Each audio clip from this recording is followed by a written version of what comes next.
చూస్తున్నారు కదా. సో ఇప్పుడైతే మనం ఒక బీర తోట దగ్గరికి అయితే వచ్చాము. ఇదైతే మా బావ వాళ్ళ ఫ్రెండ్ వాళ్ళ పొలం అంట. ఏమన్నా ఉందా ఫ్రెండ్స్, చూడండి పచ్చటి తోరణాలతోటి పందిరేసినట్టుంది కదా. బీరకాయలు బంతి పూలు ఇదేమో వేరే చెట్లు మొలవకుండా పెడతారు.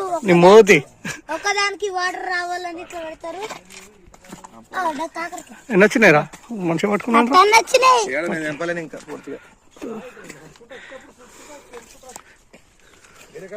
ఎంత గ్రీనరీ ఉన్నది బా, మొత్తం అంతా గ్రీన్ ఉన్నది. ఇది ఎక్కడ రా, ఇగో ఇది ఒకటి వాటర్ బీరకాయ బండికి పెట్టి నేను తాళం నేను ఎలా బా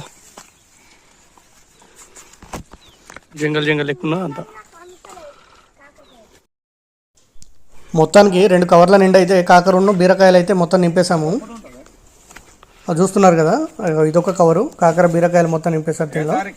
సో అదే ఇంకో బావ దగ్గర ఇంకో కవర్లు కూడా ఉన్నాయి చూస్తున్నారు.